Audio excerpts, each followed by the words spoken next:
Rain pattered softly on the windshield as Alyssa drove through the familiar streets of Seattle, her eyes heavy with exhaustion after a long weekend. The family gathering at her mom's house in the suburbs had just wrapped up, leaving her drained but tinged with the warmth of hugs and laughter echoing from the old, creaky kitchen. For 2 straight days, she'd been on her feet, helping her mom prep the barbecue, playing with her niece Haley, and nodding along to her uncle's long-winded stories. Now, back at her cozy little apartment, all Alyssa wanted was to collapse on the couch, sip a steaming cup of tea, and let the world fade into silence. She dropped her purse on the floor, kicked off her shoes, and grabbed her phone to check her emails. A notification from her banking app popped up, reminding her to pay the electric bill before the deadline. Alyssa gave a faint smile. Bills always showed up just when she thought she had everything under control. She opened the app, punched in her PIN, and waited for her balance to load. But when the screen lit up, it felt like someone had punched her square in the chest. Balance, 92.37 TOS. Alyssa blinked, then blinked again. No way. Just 2 days ago, her account had over $8,500, savings scraped together from months of grinding at work, saying no to fancy shopping sprees, and scrapping dream vacations that never materialized. She shook her head, telling herself it must be a mistake. Fatigue could make her eyes play tricks. She checked again, slower this time, studying each digit. $92.37. Unchanged. Her heart started racing, like someone was hammering inside her ribcage. Alyssa pulled up her transaction history, her hands trembling. A flood of unfamiliar charges stared back at her. A $2,800 transfer to an unknown account, a $1,500 ATM withdrawal in the suburbs, and a slew of smaller purchases, a restaurant, a liquor store, even a transaction at a kid's toy shop. Not a single one was hers. Alyssa shot to her feet, pacing her tiny living room, trying to stay calm. Had her account been hacked? Was it a glitch? She dialed her bank, her voice shaky as she spoke to the customer service rep. After a string of security questions, the representative responded in a flat tone. "Ma'am, these transactions were made from a device previously logged into your account. The IP address matches a personal computer in suburban Seattle." Alyssa felt the blood drain from her face.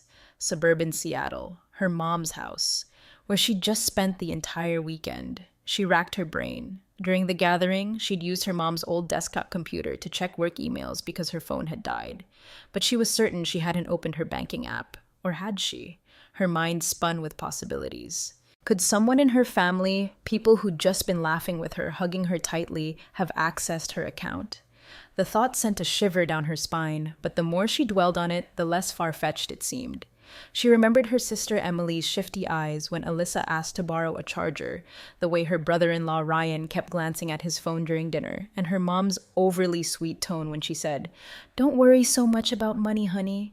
Alyssa snatched her car keys, not bothering to grab a raincoat, and stormed out the door. She drove back to her mom's house, her thoughts a tangled mess. The rain grew heavier, blurring her view, but she didn't care. She needed answers. When she arrived, the house was still lit up, with voices and laughter spilling out from the living room. Alyssa shoved the door open, her clothes soaked, her hair plastered to her forehead. Her whole family was there. Her mom perched on an armchair, knitting as always. Emily sprawled on the couch with a glass of red wine. Ryan leaning against the fridge, a beer in hand, and her dad, as usual, glued to his phone screen. "Alyssa, what happened to you? You're drenched," her mom said, her voice laced with concern, but carrying an odd, forced note. Alyssa didn't respond right away. She stood in the middle of the room, her gaze sweeping over each of them. "I just checked my bank account," she said, her voice quivering but steady. "Over $8,000 is gone. Someone used the computer in this house to take it." The room fell deathly quiet. Her mom's knitting needles froze. Emily sat up, her wine glass trembling slightly in her hand. Ryan smirked, as if she'd just told a bad joke.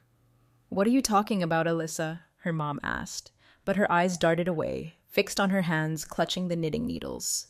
"I'm not kidding," Alyssa pressed, her voice rising. "The bank confirmed the transactions came from here. Who did it? Who got into my account?"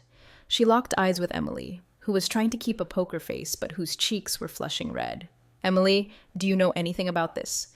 Emily let out a laugh, but it was strained, betraying her nerves. "Alyssa, chill out. You're being so dramatic. It's probably just a mix-up with the bank." But her eyes wouldn't meet Alyssa's. Ryan stepped forward, setting his beer down on the counter with a soft clink. Hey, Alyssa, don't blow this out of proportion. If something happened, it's just a misunderstanding. We're family, right? Family? Alyssa echoed, her voice cracking with anger. Family doesn't steal from each other, Ryan. Over $8,000. Money I worked my ass off to save. Money I set aside for my future. Someone in this room took it, and I want to know who. Her dad finally looked up from his phone, frowning. Alyssa, watch your tone. You're making everyone uncomfortable. Sit down, let's talk this out calmly. But Alyssa didn't sit. Her blood was boiling. Calmly, when my money's gone and no one here seems surprised? I'm not crazy, Dad. I know what's going on. Suddenly, Emily stood, slamming her wine glass onto the coffee table. Fine, Alyssa, you want the truth? Yeah, I got into your account. But it's not stealing, okay? We needed the money. Haley's school fees, Ryan's car breaking down, mom needing cash for the plumbing. You've got a good job, you live alone, you don't have kids. You don't need that money like we do. Emily's words hit Alyssa like a slap across the face. She stood frozen, unable to process what she'd just heard. What did you just say? You took my money without asking, and then tell me I don't need it? Alyssa turned to her mom, desperate for an explanation, a shred of defense. But her mom only sighed, her voice soft and soothing, like she was calming a fussy child. Alyssa, you're always so sensitive. What's wrong with helping family? We're all in this together. Alyssa felt the floor beneath her crumble. She looked around from her mom's serene expression to Ryan's smug smirk, then to Emily's averted gaze. No one apologized.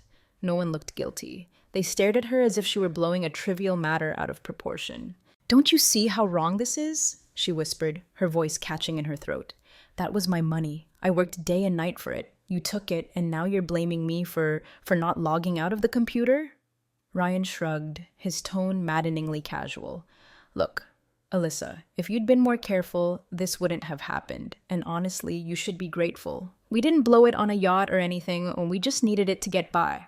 Alyssa took a step back, the air in the room pressing down on her. She wanted to scream, to smash something, but instead she clenched her fists, her nails digging into her palms.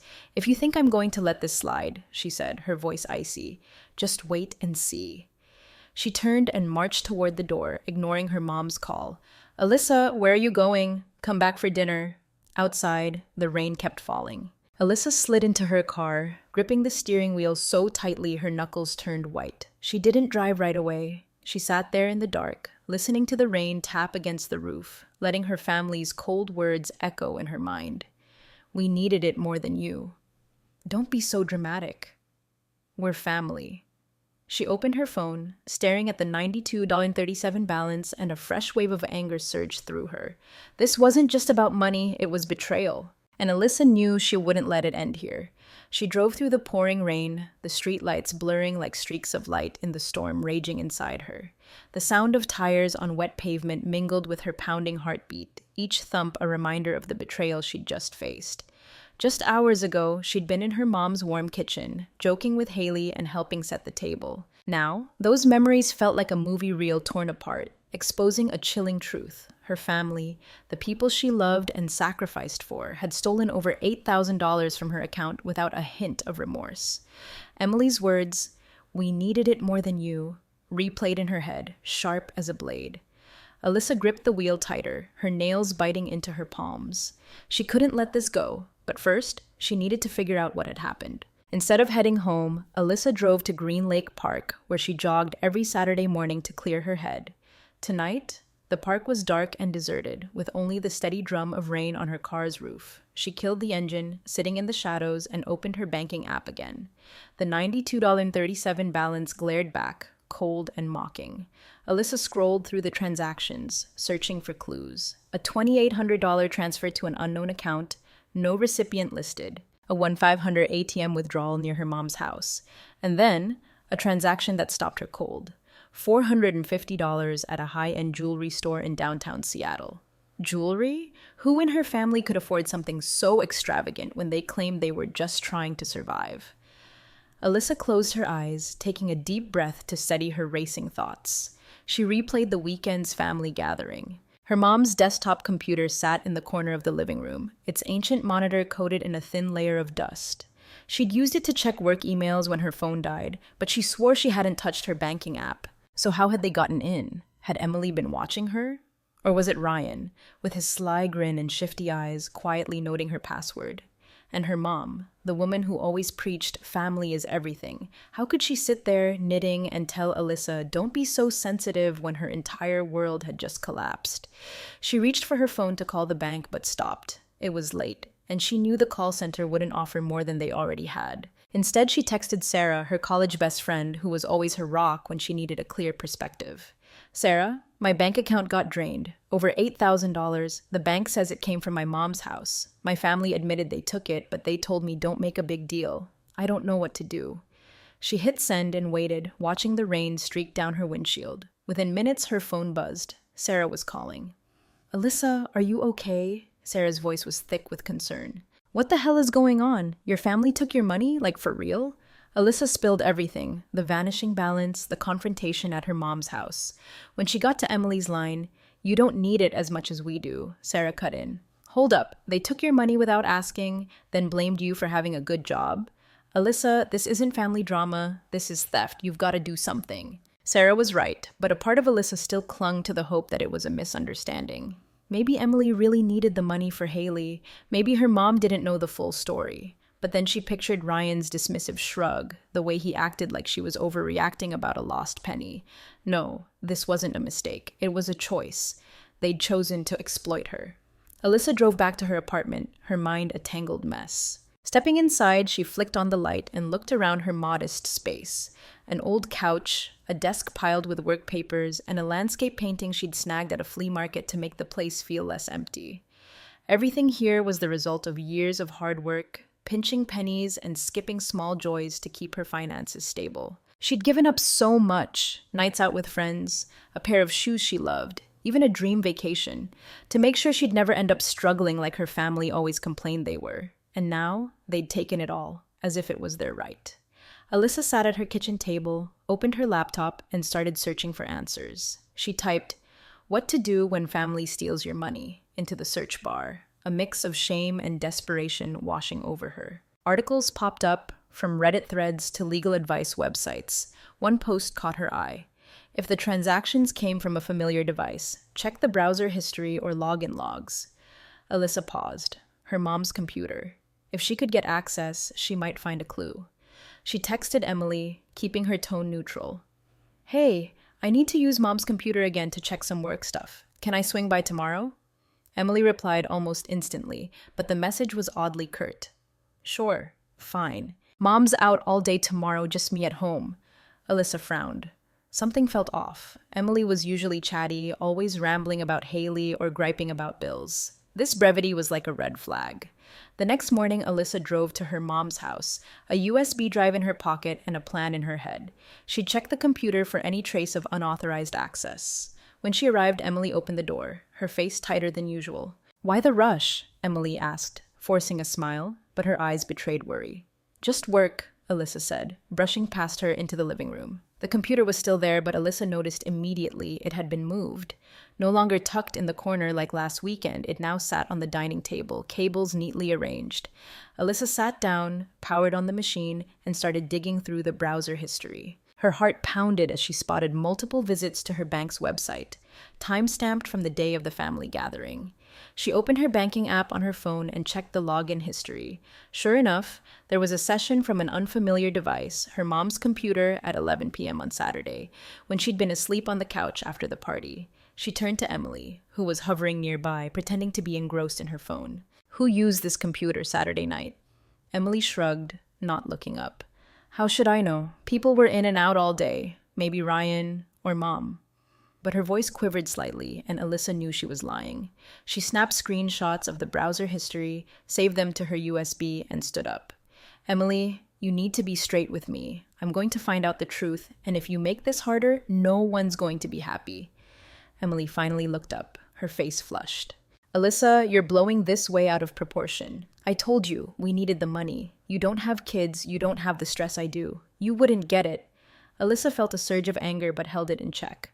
"Wouldn't get it? You took my money I busted my ass to earn, and now you're saying I don't get it? Don't you see how wrong this is?" Emily turned away, silent. Alyssa left the house, clutching her USB and a newfound resolve. On the drive back, she called the bank, demanding they lock her account and send a full transaction report. She also reached out to a free legal consultation service she'd found online the night before. The lawyer, a woman with a warm voice named Karen, was clear.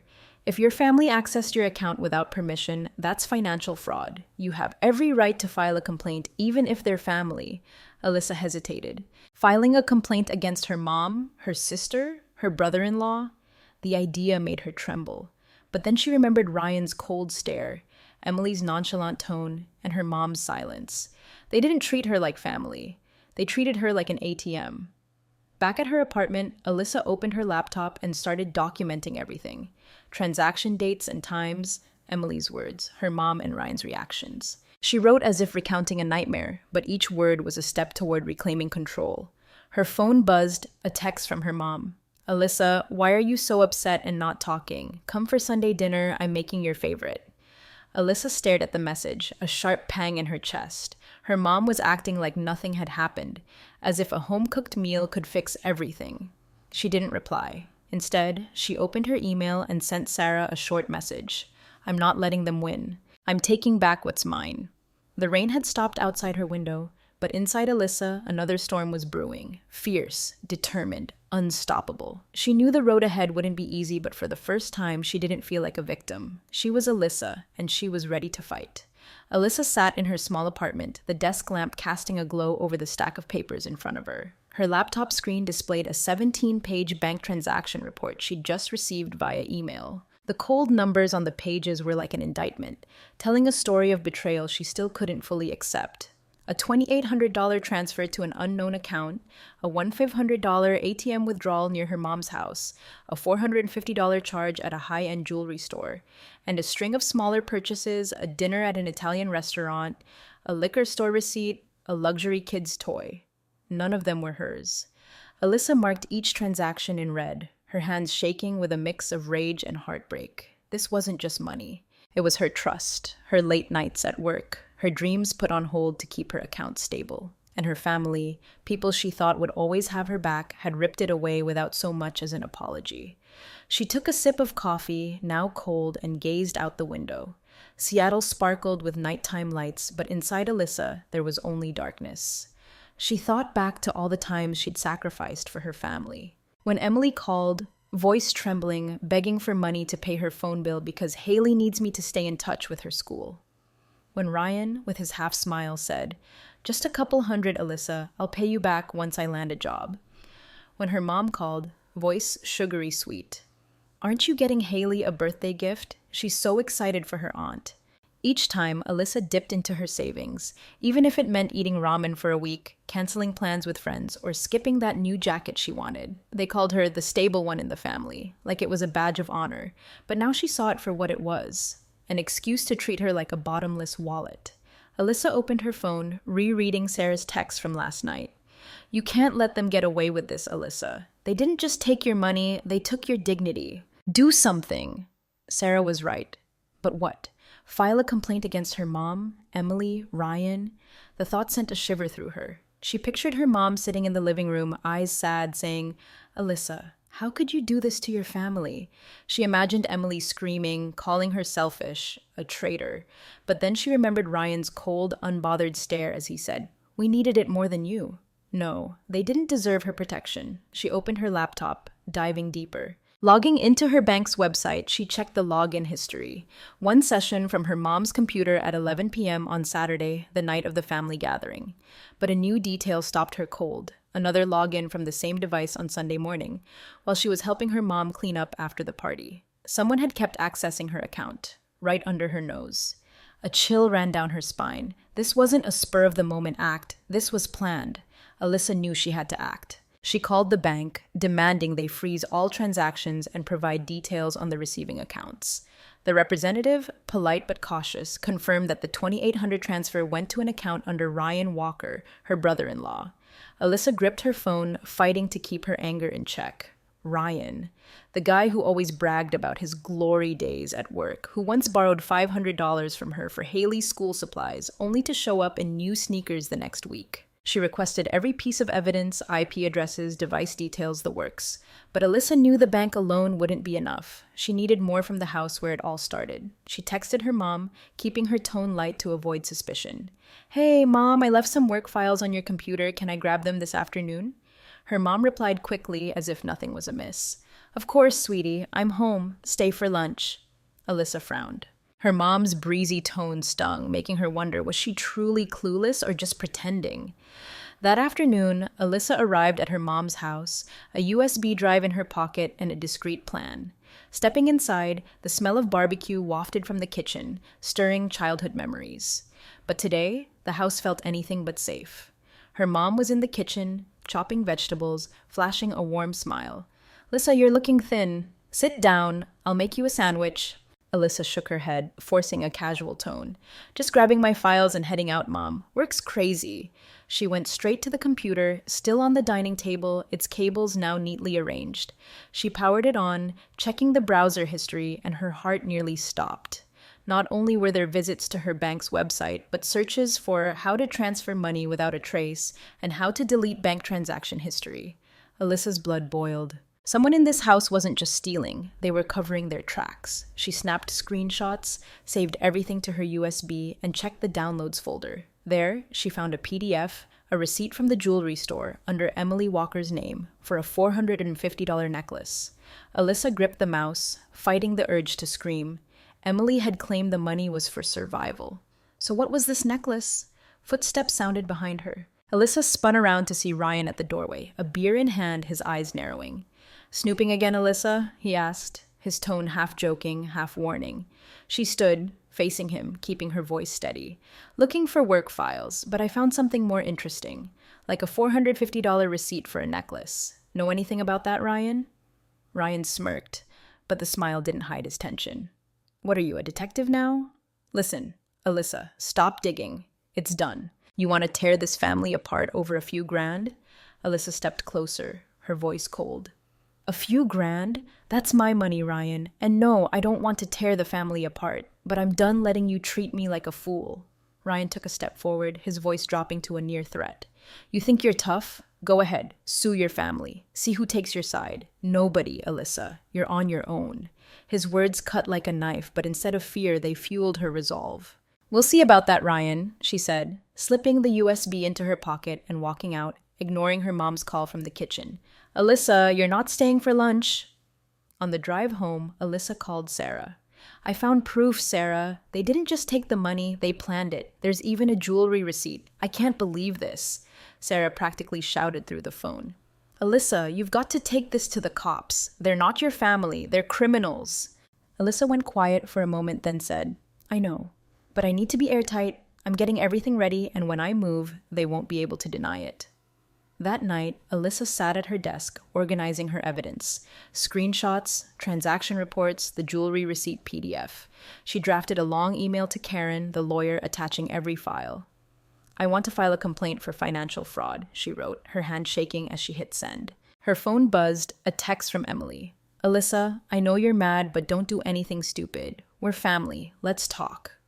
Alyssa stared at the message, a pang in her chest, but she didn't respond. She turned off her phone and looked out the window. Seattle's lights still twinkled, but they no longer made her feel alone. They were like tiny flames, lighting the path she was forging, a path to reclaim herself. Alyssa sat in her apartment, the dim desk lamp illuminating the stack of documents before her. Transaction reports, screenshots, the jewelry receipt, and a USB holding every piece of evidence she'd gathered. Each paper, each digital file was a fragment of the betrayal her family had woven. She'd spent the past week preparing, meticulously building a case that couldn't be disputed. But today, Alyssa wanted more than evidence. She wanted to face them, to look them in the eye and force them to own what they'd done. She was no longer the compliant Alyssa who nodded and sent money whenever her mom or Emily called. She was Alyssa, fighting to take back her life. Alyssa checked the email from her lawyer, Karen, who had responded that morning. "Your case is rock solid, Alyssa. With this evidence, we can file a complaint for financial fraud and unauthorized access. But I recommend meeting your family one last time, recording it if possible, to see if they admit anything. It'll strengthen your case." Alyssa nodded at the screen, though Karen couldn't see her. recording. A bold move, but necessary. She opened the voice memo app on her phone, checked the battery, and slipped it into her jacket pocket. Today, she'd head back to her mom's house, not to apologize or make peace, but to put an end to this. Driving to the Seattle suburbs, Alyssa felt an odd calm mixed with tension. The rain had stopped, but the sky remained gray, mirroring her mood. She thought about the years she'd been her family's financial backbone. When Emily needed money to fix her car, Alyssa sent it, even if it meant riding the bus for a month. When Ryan lost his wallet and asked for $300, she wired it without question, despite suspecting he was lying. When her mom called, voice quivering, "The power's about to get cut off, Alyssa. Can you help?" She dipped into her savings without hesitation. They never asked, "Alyssa, are you okay? Can you afford this?" They just took and took and took, as if she were a tree that never ran dry. When Alyssa arrived at her mom's house, the familiar smell of barbecue filled the air, but this time it brought no comfort. She stepped inside to find her mom setting the dining table, Emily lounging on the couch with a coffee mug, and Ryan by the window, scrolling on his phone. Haley, her niece, was playing with a new doll, a pricey one Alyssa recognized from a $200 transaction in the bank report. She clenched her fists, swallowing her anger. "Alyssa, you're here!" her mom chirped, her smile bright as if nothing had happened. "Sit down, I'm making your favorite." Alyssa shook her head, her voice cold. "I'm not staying long, I'm here to talk about my money." The room's atmosphere shifted, heavy and tense. Emily set her mug down, avoiding eye contact. Ryan smirked, but said nothing. Her mom stopped arranging plates, her hands freezing. "Alyssa, you're bringing that up again?" Her mom sighed, her tone gentle but tinged with reproach. "I told you, family helps each other. Don't make a big deal out of it." Alyssa pulled a stack of papers from her bag, placing them on the table with a soft thud. "This isn't a small deal, Mom. These are transaction records. $8,000 drained from my account, from this house's computer. There's a $450 jewelry receipt in Emily's name and a $2,800 transfer to Ryan's account. Someone explain." Emily shot to her feet, her face flushed. "You went through Mom's computer? You're spying on me? Alyssa, you've gone too far." Alyssa didn't flinch. She pulled out her phone, pretending to check a message, but actually starting the voice memo app. "Too far? You took my money, Emily. No asking, no permission. That's theft. And you bought a necklace while claiming it was for survival. What do you call that?" Ryan stepped forward, his voice sharp. "You're so ungrateful. We needed that money, Alyssa. Haley's school supplies, my car breaking down, Mom's house repairs. You live alone, no stress. You wouldn't get it." Alyssa met his gaze, her voice calm but cutting. "Wouldn't get it? I work 60 hours a week, Ryan. I ate ramen to send you money when you lost your wallet. I canceled trips with friends to cover Mom's electric bill. Don't tell me I don't get it. You took my money without asking. That's wrong." Her mom finally spoke, her voice trembling. "Alyssa, don't say that. I didn't know it went this far. Emily said it was just borrowing. I thought you wouldn't mind." Alyssa cut her off, raising her voice to her mom for the first time. "You didn't know? You sat there when Emily admitted taking it, telling me don't be sensitive. You thought draining my savings was borrowing?" Her mom looked down, silent, but her eyes glinted with guilt, the first sign Alyssa had seen. Suddenly, Emily lunged forward, snatching the papers from the table and tearing one in half. "Enough, Alyssa! You want to destroy this family? You think you're so righteous? Coming here with your documents to shame us?" Alyssa stood still, her heart racing, but she knew the recording was still running. "Tear them up, Emily," she said, her voice eerily calm. "I have copies, and I have proof. You can't dodge this." Ryan let out a mocking laugh, but it couldn't hide his panic. "You'd really sue your family, Alyssa? Call the cops, see who believes you. You'll lose everything, not just money, but your family." Alyssa looked at him, then at Emily, her mom, and her dad, who'd just entered the room but stayed silent, staring at the floor. "Lose my family?" she repeated, her voice breaking. "Family doesn't treat each other like this. You're not my family. You're users." She turned and walked to the door, but paused, looking back at her mom one last time. "Mom, I used to think you'd have my back, but you chose silence. I'm done staying quiet." Her mom opened her mouth, but no words came, only a hand raised to cover her trembling lips, eyes welling with tears. Alyssa left, clutching the now crumpled papers and a heart heavy but resolute. On the drive home, Alyssa checked her phone. The recording was 12 minutes long, every word crystal clear. She sent it to Karen with a brief note. They admitted everything. I'm ready to move forward. Back at her apartment, she got a text from Sarah. Just heard the recording you sent. Holy crap, Alyssa, you're stronger than I ever knew. Now go get him. Alyssa gave a faint smile, her first in days. She opened her laptop and began drafting a formal letter to the Seattle Financial Crimes Unit, attaching all her evidence. That night, Alyssa's phone buzzed relentlessly. A text from Emily. Alyssa, I'm sorry, okay? Don't blow this up, it'll hurt Haley. From Ryan. You really want to ruin Mom's life? Stop this now. From her mom. Alyssa, you're my daughter. I was wrong. Please talk to me. Alyssa read each message, her heart twisting with pain, but she didn't respond. She turned off her phone and looked out the window. The Seattle sky had cleared, stars twinkling like tiny sparks of hope. She was no longer the girl terrified of losing her family. She was Alyssa, building a future where no one could exploit her again. Alyssa stood outside the Seattle Financial Crimes Unit, clutching a thick folder of documents and the USB holding all her evidence. The sky was overcast, but inside her a small light flickered, not joy, but liberation. She'd filed an official complaint, backed by everything she'd gathered. Transaction reports, screenshots, the jewelry receipt PDF, and the 12-minute recording of Emily admitting to the theft, Ryan's threats, and her mom's silent complicity. Officer Harper, who took her case, looked at her with a mix of seriousness and empathy. You did the right thing, Alyssa, Harper said, her voice firm. We'll start the investigation. This is clear-cut financial fraud, and with this evidence, we can go far. Alyssa nodded, a slight tremor running through her, not from fear, but from crossing a line she could never uncross. Driving home, Alyssa kept the radio on low, letting the music fill the silence. She thought about what she'd done. Suing her family, her mom, Emily, Ryan was something she'd never imagined. But every time she wavered, she saw her mom knitting, saying, "You're too sensitive," Ryan's mocking smirk, and Emily's evasive eyes. They hadn't just taken her money, they'd stolen her respect, her trust, and years of sacrifices to keep the family together. Now, Alyssa was done tying herself to people who saw her as a tool. Days later, her phone kept buzzing. A text from Emily. Alyssa, you actually called the cops? I can't believe you do this to our family. From Ryan. You're a traitor. Think you're winning? Just wait. From her mom. Alyssa, I'm begging you, stop this. I can't lose you. Each word stung, but Alyssa didn't reply. She forwarded the text to Karen, who responded immediately.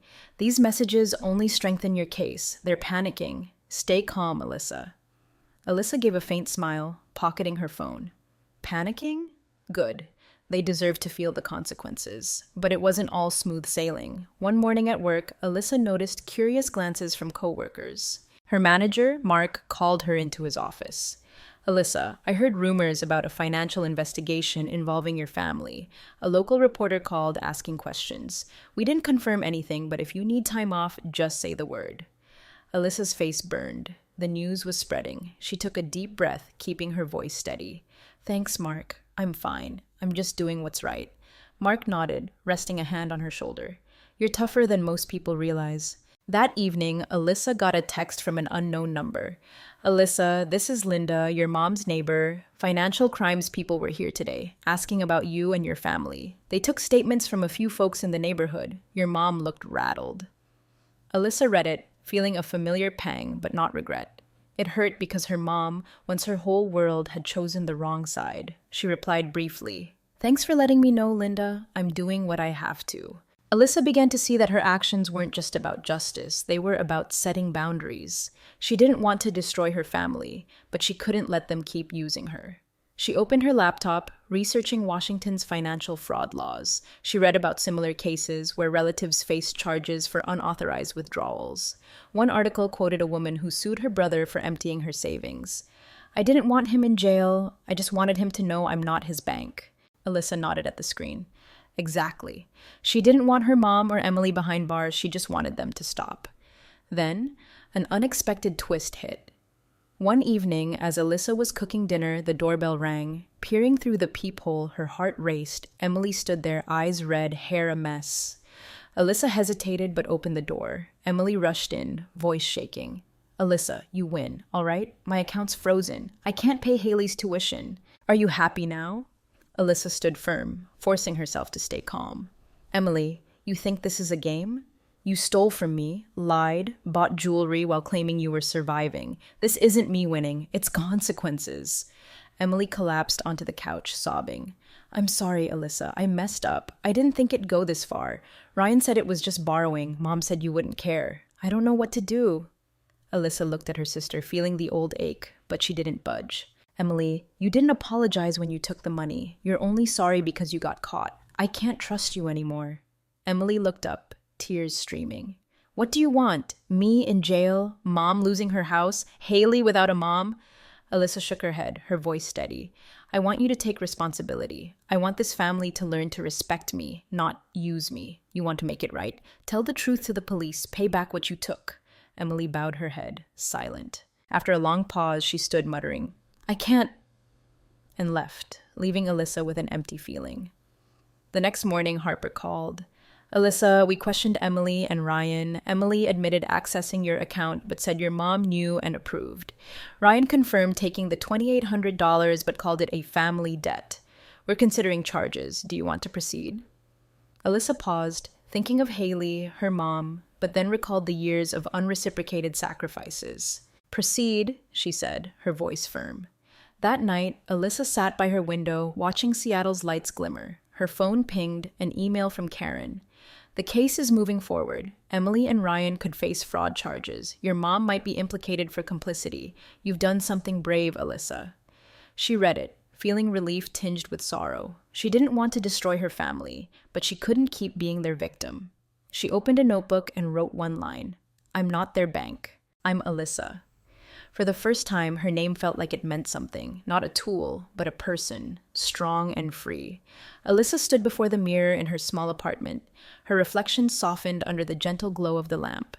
3 weeks had passed since she filed the complaint with Seattle's Financial Crimes Unit, and with each day, she felt herself shedding layers of the old Alyssa, the one who always gave in, always sacrificed, always put family first. Today, she made a choice she'd never dared consider before, leaving Seattle, leaving behind the painful memories and relentless calls from her mom, Emily, and Ryan. She'd requested an extended leave from work, packed her belongings into a rented car, and set her sights on Boulder, Colorado, a small town she'd visited years ago on a business trip. There, with its tree-lined streets, cozy coffee shops, and crisp mountain air, she'd felt a rare sense of peace. Now, she wanted to make it her home.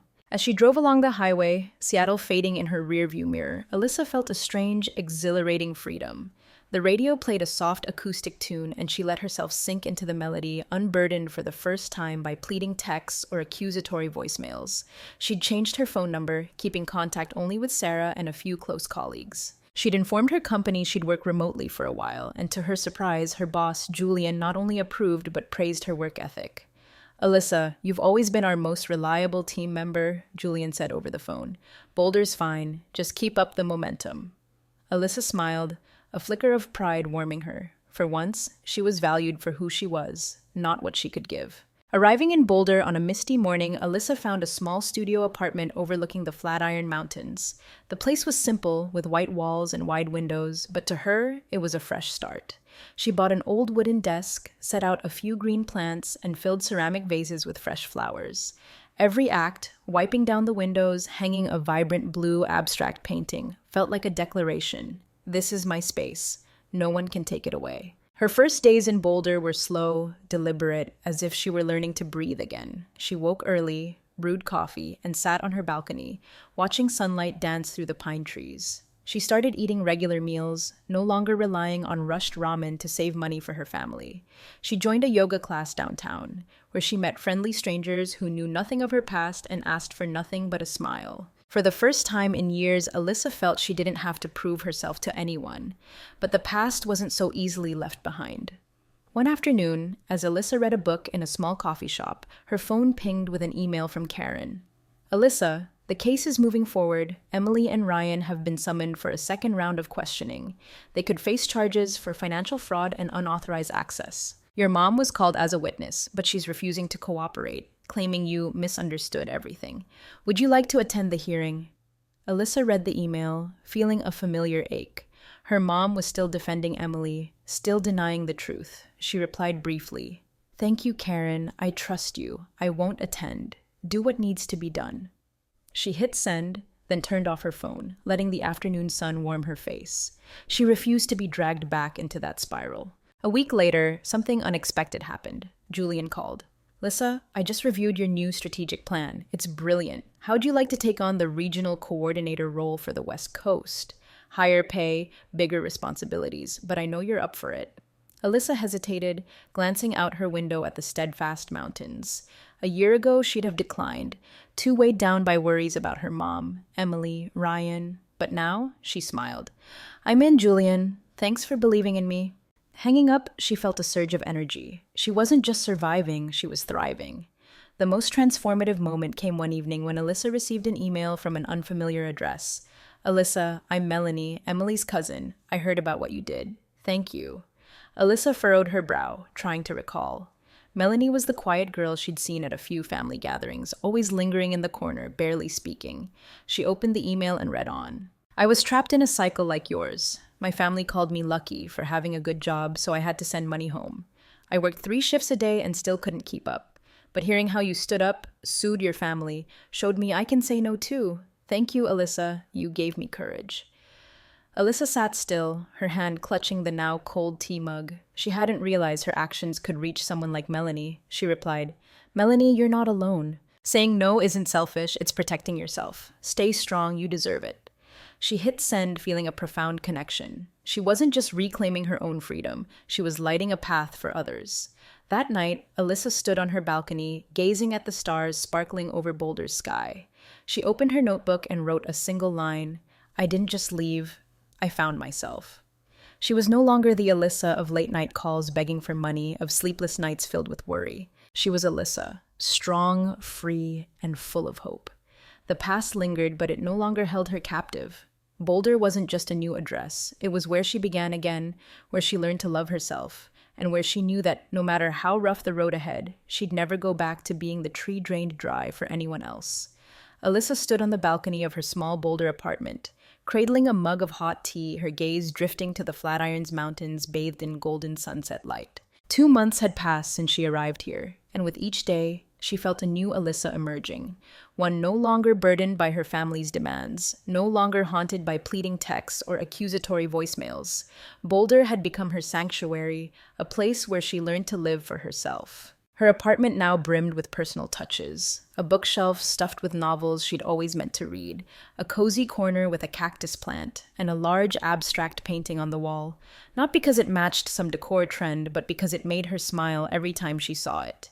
Yet, despite Boulder's peace, Alyssa knew the past was still lurking, waiting for a chance to pull her back. She embraced her new life with a slow, meaningful rhythm. Each morning, she rose early, jogging along a nearby trail, letting the crisp mountain air wash away fragments of painful memories. On Saturdays, she joined a pottery class, her hands learning to shape clay into imperfect but heartfelt bowls. She cooked meals she'd once put off, a fragrant mushroom risotto, a vibrant salad, and for the first time, she ate without worrying about saving money to send to someone else. Her remote job grew more fulfilling. The West Coast Regional Coordinator role Julian had given her wasn't just a career step. It was proof she had value, not for the money in her bank account, but for her talent and dedication. But the past didn't let go easily. One morning, as Alyssa checked her emails, a message from Karen arrived. Alyssa, the case is progressing. Emily and Ryan have partially pleaded guilty, agreeing to repay $4,000 to avoid criminal charges. However, your mom refuses to cooperate, insisting you betrayed the family. She may be summoned as a witness if this goes to trial. Would you like to meet to discuss? Alyssa read the email, feeling the familiar sting. Her mom, the woman who hugged her every night as a child, who taught her how to make cookies, now called her a traitor. She replied briefly, "Thank you, Karen. I trust you. I don't want to meet right now. Keep going." She hit send, then opened a window, letting the cool air flood in as if to chase away the sadness. She tried not to let the past control her, but ripples still surfaced. One evening during yoga class, her phone buzzed with an unknown number. She ignored it, but after class, she found a voicemail. Her mom's voice, frail and trembling. "Alyssa, honey, I know you're angry, but I can't take it anymore. The house is about to be foreclosed. Emily can't sleep. Haley cries every night. Can you tell the police it's all okay? I'm begging you." Alyssa listened, her heart feeling squeezed. She pictured her mom in the old kitchen, silver hair disheveled, eyes wet with tears. But then she recalled the times her mom stayed silent as Emily took her money, the times she told Alyssa, "Don't be so sensitive." She deleted the message, not replying. It wasn't because she didn't love her mom, but because she couldn't go back to being their savior. What surprised Alyssa most was how her journey touched others. One day, she received a handwritten letter, not an email, but an actual paper envelope delivered to her apartment. The sender was Melanie, Emily's cousin. Alyssa opened it, her heart racing as she read the careful, handwritten words. "Alyssa, I don't know if you remember me. I'm Melanie from Haley's birthday party. I'm writing to thank you. When I heard you stood up to your family, sued them for taking your money, it was like seeing myself. My family calls me lucky for my job, but they don't know I work 12-hour days to send money home. I thought saying no was selfish, but you showed me it's about protecting myself. I stopped sending money this month, and though they're mad, I feel free. Thank you, Alyssa. You're my light." Alyssa read the letter, her eyes blurring with tears. She hadn't realized her actions could carry such power. She grabbed a sheet of paper and wrote back, "Melanie, you're never alone. You're stronger than you know. Hold on to that freedom, and don't let anyone make you feel guilty for loving yourself." She sealed the envelope, mailed it, and felt a deep connection. She wasn't just changing her own life, she was inspiring others. She began sharing her story, not to boast, but to heal. Alyssa wrote a short, anonymous blog post about escaping her family's cycle of exploitation. It spread faster than she expected, drawing hundreds of comments. One read, "You made me realize I don't have to live to please everyone." Another, "Thank you for reminding me family isn't an excuse to endure abuse." The words were like medicine, showing Alyssa she wasn't alone and her pain had purpose. One afternoon, strolling through a park near her apartment, Alyssa saw a little girl riding a bike, her hair flying in the wind, her mom jogging behind, laughing. The sight made her pause, a wave of lightness spreading through her. She'd once thought family was everything, that she had to sacrifice to keep them close. But now, she knew true family was those who respected her, who loved her without demanding she burn herself out to warm them. She texted Sarah, "I'm good, Sarah. Really good. Thanks for always being there." Sarah replied instantly, "You're my superhero, Alyssa. Keep shining." That night, Alyssa sat on her balcony, gazing at Boulder's star-filled sky. She opened her notebook and wrote, "I didn't just survive, I'm living, and that's my greatest victory." She no longer waited for her mom's apology or hoped Emily would understand. She'd found a new family, not in the old Seattle kitchen, but in her own heart, in Melanie, in the strangers she inspired, and in Boulder, where she learned to love herself, day by day, breath by breath. Alyssa sat in her favorite Boulder coffee shop, afternoon sunlight streaming through the window, casting warm streaks across her open notebook. 6 months had passed since she left Seattle, and Boulder was no longer just a refuge. It was her true home, where she'd found herself, where she'd learned to live unbound by anyone's expectations. Her life now overflowed with simple but profound joys. Morning jogs along the trail, evenings shaping clay with hands smudged in earth, and dinners with new friends from yoga class who loved her for being Alyssa, not for what she could offer. Above all, she discovered an inner strength, the power to say no, to set boundaries, and to love herself without guilt. Alyssa opened her laptop, checking work emails. The West Coast Regional Coordinator role had brought her not just growth opportunities, but real recognition. Last week, her boss, Julian, had emailed, "Alyssa, your restructuring plan blew the board away. Want to consider a higher leadership role? We need someone like you." Alyssa smiled, typing her reply, "Thank you, Julian. I'm excited. Let's set up a meeting to discuss." A year ago, she'd have turned it down, too afraid she couldn't handle it while juggling her mom, Emily, or Ryan's demands. But now, she knew she was worthy, and she was ready to seize the chance. Yet the past still knocked occasionally. One morning, Alyssa received an email from Karen, updating her on the Seattle case. Alyssa, Emily, and Ryan agreed to repay $6,300 in an out-of-court settlement, avoiding criminal charges. Your mom wasn't prosecuted but has to complete a mandatory financial management course. The case is closed. Would you like me to send details? Alyssa read the email, feeling relief mixed with a touch of sadness. She didn't need details. She didn't want to be pulled back. She replied, "Thank you, Karen. No further info needed. Thanks for everything." She hit send, then sipped her coffee, letting its mild bitterness wash away the lingering scraps of memory. She'd learned to let go, not because she didn't love her family, but because she understood that love didn't mean letting others walk all over her. She no longer waited for her mom's apology or hoped Emily would change.